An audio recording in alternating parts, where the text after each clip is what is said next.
Hello friends. आज मेरे घर में मेरी पहली एकादशी का व्रत पड़ा है। तो अभी तक मैंने अपने भगवान के मंदिर को पूरी तरह से सेट नहीं किया था। तो टेम्परेरी तौर पे मैंने भगवान बैठा दिए थे पूजा करने के लिए। तो आज मैं उनको पूरी अच्छे से सेट करूँगी। तो ये देखिए आप, उनका आज करूँ, फिर सेटिंग के बाद देखिए। हाँ, और आज एकादशी है तो कान्हा भी नहाएगा। तो ये बैठा है मेरा कान्हू। मैं इन्हें डेली नहीं नहलाती हूँ, बच्चा है ना, ठंड लग जाएगी इसलिए। तो सिर्फ पानी की छींटे मार देती हूँ। आज इन्हें नहलाऊंगी, एकादशी को ज़रूर नहलाती हूँ। और इस तरह से अभी ये सब बैठे हुए हैं मेरे साईनाथ। और ये मेरे माता रानी बैठी है। तो अब इनको सबको मैं हटाकर और अच्छे से बिछाकर कुछ कपड़ा वगैरह, तब मैं इनको आज सही से बैठाऊंगी। तो फिर उसके बाद देखिए लुक मेरे मंदिर का क्या होता है।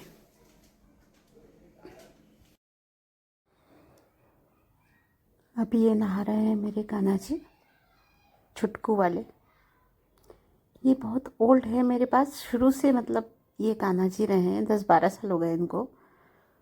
और मैं डेली इनका स्नान कराती हूँ। तो चूँकि डेली मैंने इनका स्नान कराया है, इसीलिए मैं इन्हीं को नहलाती हूँ डेली। और बड़े वाले जो मेरे कान्हा जी हैं उनको सिर्फ एकादशी के दिन नहलाती हूँ। अब छुटकुआ मेरे लल्लुआ आ गया नहाने के लिए, कान्हू। ये देखिए सेंटा वाले कपड़े पहने हुए थे। अब इनकी आज ड्रेस चेंज होगी, न्यू ड्रेस पहनेंगे आज ये। और जब से ये मेरे घर में पधारे हैं ना, तब से कुछ ऐसा संजोग बन रहा है कि हर एकादशी पर इनको कुछ ना कुछ नया कपड़ा ही मिल जाता है पहनने के लिए।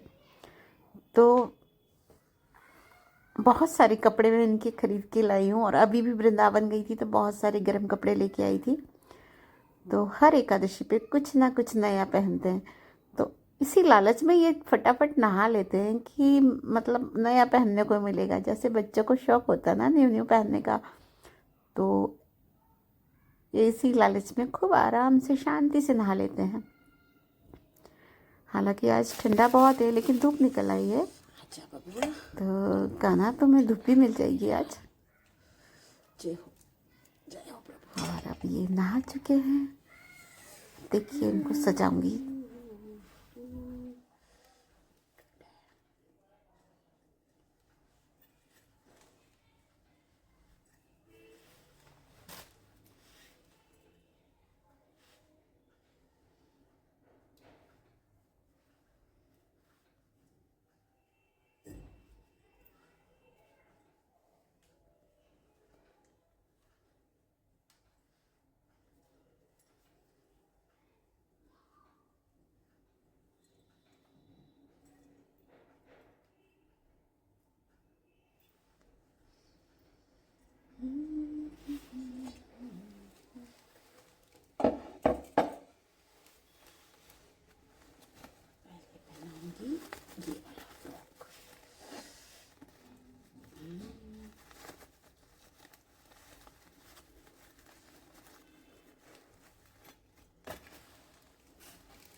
ये फ्रॉक मैं इनका वृंदावन से लेकर आई हूँ, अपने लड्डू गोपाल को, लड्डू वाला फ्रॉक। इसमें जो आसपास गोल गोल ये फुंदे बने हुए ना लड्डू की तरह, तो ये मुझे बहुत पसंद आए थे। और मैंने कहा था अपने लड्डू को लड्डू वाला फ्रॉक बनाऊंगी। तो बस यही सोचकर मैंने इसको ख़रीद लिया था। और देखिएगा बहुत खूबसूरत लगेंगे इसे पहनकर।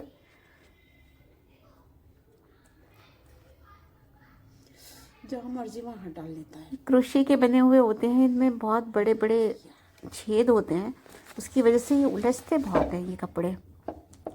तो इस साल मैं कुछ अपने हाथों से नहीं बना पाई, वरना तो मैं स्वेटर खुद भी बिन लेती हूँ, लेकिन इस बार ना बहुत बिज़ी होने के कारण मैं कुछ अच्छे से अपने हाथ से स्वेटर नहीं बना पाई, इसीलिए मैं काफ़ी इनके स्वेटर ख़रीद के ले आई हूँ, क्योंकि ठंड तो बहुत थी। ऐसी तो बनाते तुम्हारे ब्रजवासी, तो मैं वहाँ से इनके लिए स्वेटर ख़रीद के लाई और कंबल भी लेके आई, इनका रजाई भी लेके आई हूँ। ब्रजमंडल कपड़े ऐसे बनाते हैं वहाँ पे। ये तैयार हो गए हैं, अब राजा बाबू बन गए हैं। इसमें ही छोटी सी कैप बनी हुई है। यार कहाँ है आपकी तो कैप लगा, हाँ मैंने बाल नहीं लगाया था, बाल के ऊपर कैप लगाऊंगी ताकि ठंड कम लगे। तो बाल सजा दिए, उसके ऊपर से कैप लगा दी।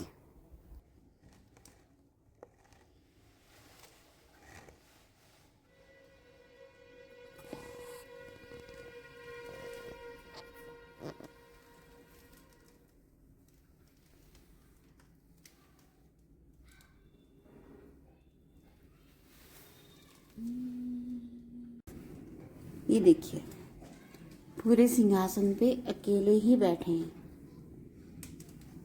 अब नहीं बैठने देंगे अपने दोनों दोस्तों को,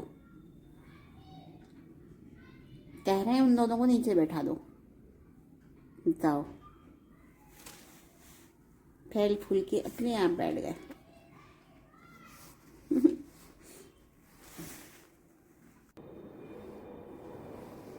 अब मैं स्टार्ट कर रही हूँ मंदिर को लगाना। तो पहले मैं सारे भगवान को एक थाली में समेट रही हूँ। तो सारे भगवान मैंने अपनी थाली में रख लिया है। अभी नीचे कुछ आसन बिछाऊंगी।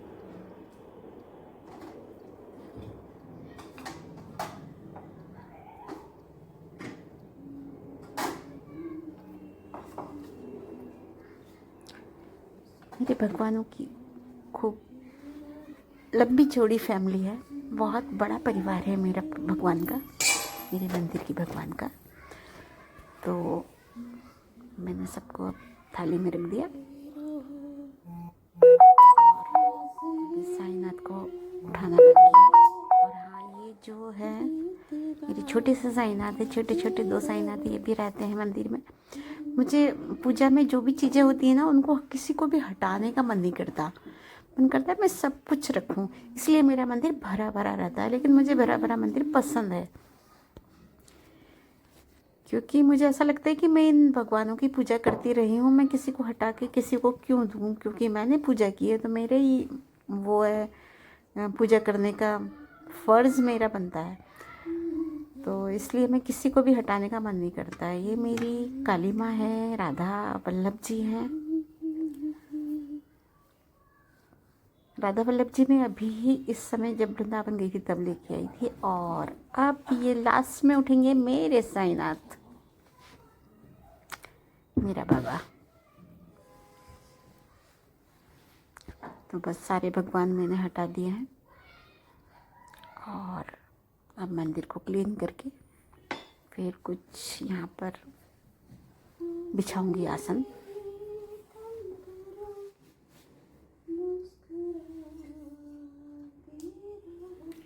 आप लोगों को लग रहा होगा कि मैं भगवान को तो भगवान कहती हूँ, लेकिन बाबा को मेरा बाबा क्यों कहती हूँ। तो मैं आपको बताना चाहती हूँ कि साईनाथ जो है ना, वो मुझे ऐसा लगता है कि वो सिर्फ मेरे हैं, सिर्फ मेरे हैं। मुझे लगता है बाबा सिर्फ मुझे प्यार करते हैं, बहुत ज़्यादा प्यार करते हैं। हालांकि जैसा मुझे लगता है ऐसा बाबा के सारे भक्तों को लगता होगा। और पता नहीं क्यों साईनाथ के साथ ऐसी फीलिंग रहती है कि वो मेरे हैं, सिर्फ मेरे हैं। तो उनके लिए ही मेरे मुँह से मेरे बाबा, मेरे साईनाथ निकलता है। और हालांकि जब से वृंदावन गई हूँ, कान्हा जी से भी बहुत ज़्यादा लगाव हो गया है, बहुत प्यार हो गया है। राधा रानी तो बिल्कुल भोलेनाथ का ही स्वरूप है। प्रेमानंद जी भी कहते हैं कि राधा रानी भोलेनाथ का स्वरूप है, और इसीलिए इतनी भोली है, करुणामयी है। तो मुझे राधा कृष्ण दोनों से ही लगाव बहुत ज़्यादा हो गया है। लेकिन लेकिन लेकिन साईनाथ जो है ना, वो साईनाथ हैं। तो बस मैं बता नहीं सकती हूँ, वो तो मेरे पिता हैं, मेरे पापा। बिल्कुल, मैं कई बार उनमें अपने पापा को देखती हूँ और अपनी मम्मा को देखती हूँ। तो बस वो तो मेरा मैका लगता है मुझे। बाबा क्या, ऐसा लगता है बाबा मुझे अपनी गोदी में बैठा लेंगे, बाबा मुझे अपनी बाहों में समेटेंगे, तो मुझे मेरे पापा मिल जाएंगे। उनके सीने से लग के ऐसा लगेगा कि हाँ, मैं अपने पापा के सीने से लगी हूँ। तो मुझे बाबा में अपने पापा और मम्मी दोनों दिखाई देते हैं। तो बस इसीलिए उनसे बहुत ज़्यादा अपनापन और बहुत ज़्यादा प्यार है। और फिर सद्गुरु तो सद्गुरु ही होते हैं। तो बस बाबा बाबा है फाइनली।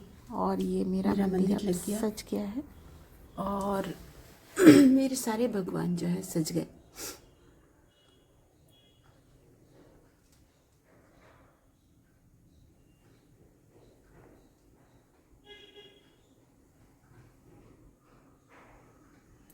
जब भी कुछ काम करते हैं तो कितनी सारी पुरानी यादें जुड़ी होती हैं। जैसे कि मैं भगवान लगाते हुए ये देख रही थी कि ये जो राधा दामोदर है, ये मेरी मम्मी के हाथ के दिए हुए हैं। और इनके पास ये जो बैच रखा है, ये SPS चौहान एग्जीक्यूटिव मजिस्ट्रेट, ये मेरे पापा का था। कभी मेरे पापा लगाया करते थे इसे जब उनकी लॉ एंड ऑर्डर ड्यूटी होती थी।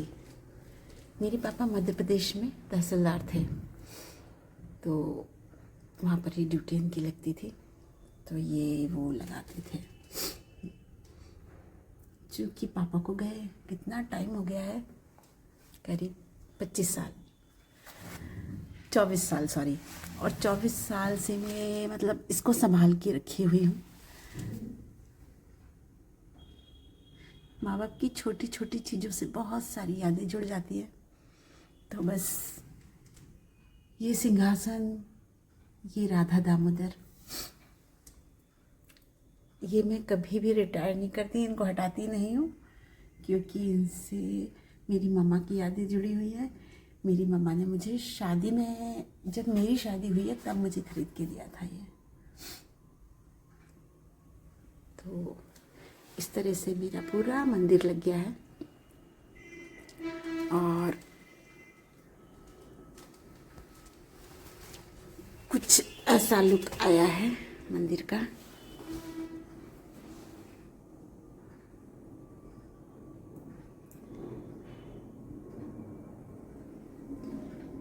तो आज बहुत मेहनत पड़ गई है, लेकिन ये भी काम जरूरी था। अब मैं बस कान्हा जी की आरती करना बाकी है।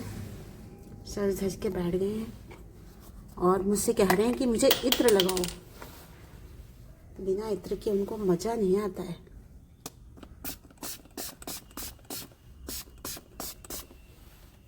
और ये मेरे बाबा को इत्र,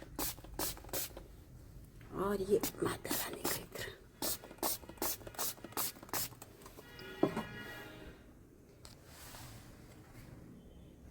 हाँ, एक चीज़ और बताना भूल गई। ये वाली माता रानी जो है, ये मैं अपनी शादी के टाइम, शादी होके जब मैं ससुराल आई थी, तो ये मैं तब खरीद के लाई थी। तो जब से ये मेरे घर आई हैं, तब से मैं इनकी पूजा करती हूँ। तो इनसे भी मेरी यादें जुड़ी हैं कि मैं अपनी शादी के बाद सबसे पहली बार मैंने जब माता बैठाई थी अपने घर में, तो मैं इनको लेकर आई थी। तो बस इस तरह से छोटी छोटी सी यादें जुड़ी हुई हैं इन चीज़ों से। लेकिन ये यादें जो होती हैं ना, ये दिल को बहुत सुकून देती हैं। अगर ये यादें ना हो तो शायद इंसान जी ना पाए। यादों का ही सहारा होता है ज़िंदगी जीने के लिए।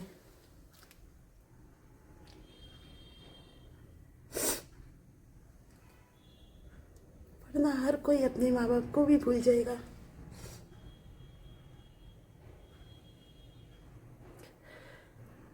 यादों के सहारे हम अपने माँ बापों को अपने जीवन में जीवित रखते हैं।